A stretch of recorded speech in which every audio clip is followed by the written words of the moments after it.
Number 4 na letter D. What is the number 4 na letter D? Devotion. Devotion. Amen? Pagsamba. Pagsunod sa Panginoon. Nasabi dito, and Jesus said to him, go your way. Your faith has made you well. And immediately, he recovered his sight and followed him on the way. I have decided to follow Jesus. Hallelujah. Hallelujah. Sumunod na siya sa Panginoon, hindi niya siya bumalik sa dating gawi. Hindi na siya bumalik dun sa sidewalk to beg. Kasi pinalaya na siya. Nakakakita na siya.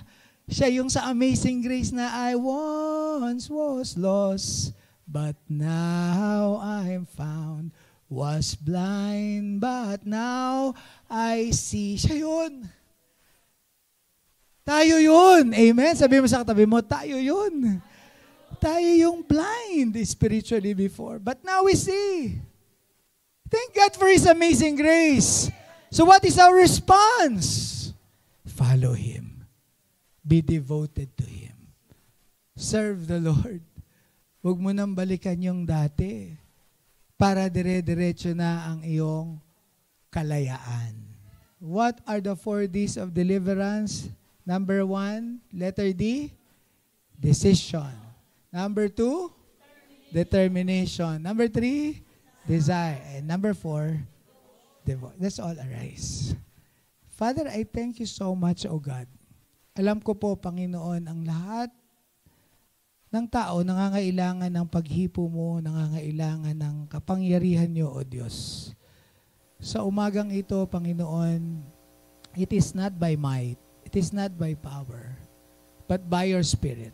Only by your Spirit. That's why we trust your Holy Spirit to move and minister to each and everyone in this place. Mga minamahal, si Bartimeus po ay kinahabagan ng Panginoon.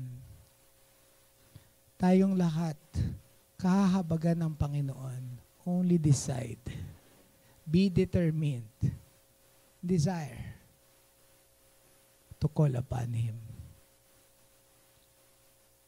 Letter A, let's acknowledge our sins before God. Letter B, let's believe on the Lord Jesus Christ. And letter C, let us confess Jesus as our Lord. Gusto ng Panginoon na magkaroon ng personal na relasyon ang Diyos sa tao. Pero hindi mangyayari yan kung ang tao ay hindi i-acknowledge ang kanyang mga kasalanan. Hindi aaminin ang kanyang mga kasalanan sa Panginoon at ihingi ng kapatawaran. Sa mga oras na ito, mga minamahal, just close your eyes right now. Ano man ang mga kasalanan na ating nagawa, ano man ang kasalanan na ating nasabi, naisip, baka merong lust of the flesh, lust of the eyes, pride, baka merong anger, bitterness, rebellion, resentment, o pagsisinungaling, o compromise. Whatever it is, only you and God knows. Only I and God knows. Sama-sama po tayong lumapit sa Panginoon ngayon.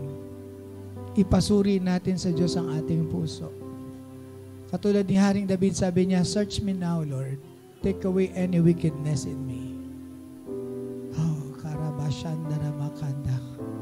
Everybody close your eyes and pray. Everybody in this room, even those who are joining us online, hinihimok ko po tayong lahat. Manalangin. Nasa ating kalagitnaan ng Panginoon ngayon. Tinitignan niya ang kondisyon ng ating puso. Aminin natin at pagsisihan ang ating mga kasalanan.